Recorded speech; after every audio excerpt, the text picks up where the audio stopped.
Magandang araw Pilipinas, narito po ang latest weather today forecast.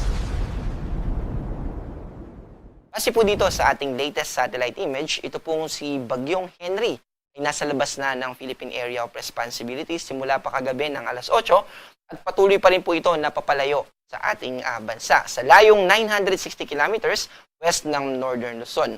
Wala na po itong magiging direktang epekto sa anumang parte ng ating bansa. Ang nakakaapekto po sa atin ay itong hanging habagat. Kaya mananatili po na maulap dito sa Palawan, kasama din yung Kalayaan Islands na part ng Palawan. Ibig po sabihin, may chance pa rin ng mga pag-ulan na dala ng Sulu at, part naman po ng Sulu yung Zamboanga Peninsula, yung Sulu, and then yung Tawi-Tawi at Basilan. Pero, ang difference po nila sa Palawan ay mababa na po yung tsansa ng mga pag-ulan. Yes, southwest monsoon pa rin o pabagat pa rin yung nakaka-apekto sa kanila, pero less na po yung mga kaulapan.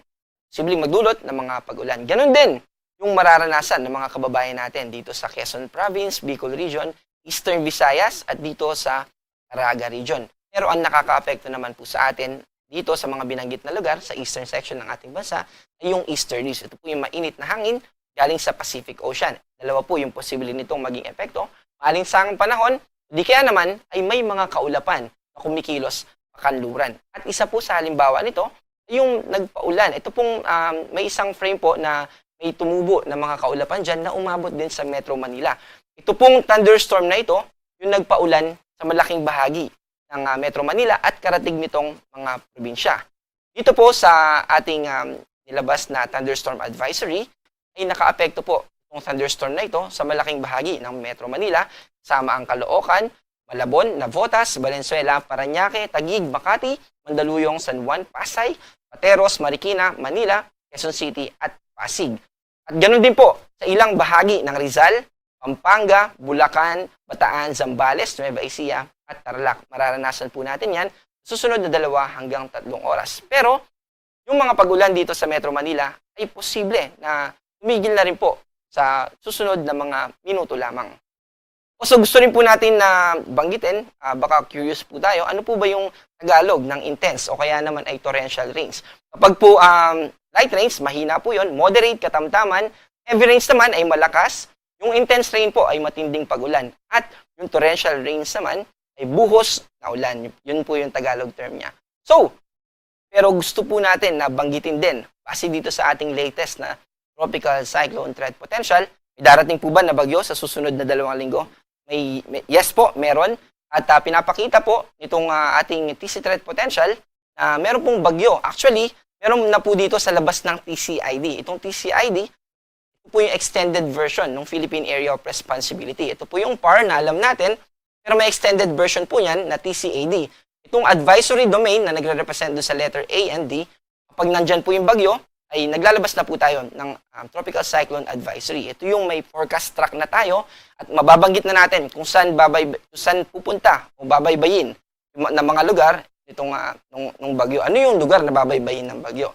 TC Information Domain naman po, wala pa po itong si Tropical Storm Bavi dito sa TCID. Kaya hindi pa po tayo nagbibigay din ng mga detailed na information. Pero gusto na rin po natin na banggitin dahil certain na po tayo, malaki na po yung posibilidad talaga na papasok ito ng TCID bukas. At gusto rin po natin banggitin na itong hindi po mamumuo, itong bagyo na papasok ng TCID ay may potential na pumasok ng TCAD by Monday at pumasok ng PAR by Wednesday. Kung hindi po magbabago yung kanyang pagkilos at yung ating forecast as of now. And ibig po sabihin nito, ang pinaka-potential base sa ating forecast na makaapekto ito sa atin ay by Thursday and Friday. Kaya yung mga may lakad po next week ay maging handa po tayo at maging updated sa mga ilalabas na issuance and warnings. Also, after nitong magiging si Bagyong Inday pag pumasok ng PAR na may international name na Bavi, may kasunod pa po ba? Yes po, may nakikita tayo, pero ang good news pa naman po dito sa kasalukuyan ay mababa lang po. Pero again, may potential. Hopefully ay hindi na po maging ganun kalakas or ganun na maging malaki yung epekto sa ating bansa. Ano po ba yung magiging lagay ng ating panahon? Magpapatuloy po na mababawasan yung mga kaulapan na posibleng magdulot ng mga pag-ulan. Ang posible lamang throughout Luzon ay yung localized na mga thunderstorms. Agwat ng temperatura dito sa Metro Manila ay 25 to 32, sa Tugigaraw naman ay 26 to 36 at dito sa Legazpi ay 24 to 32.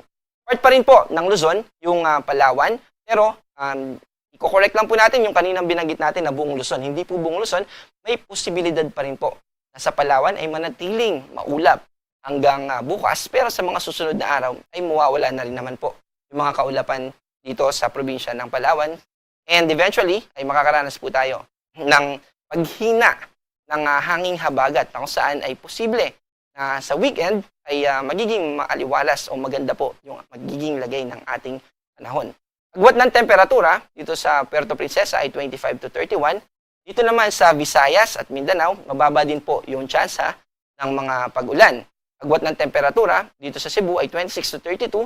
Sa Davao naman ay 25 to 33 at sa Cagayan de Oro ay 24 to 32.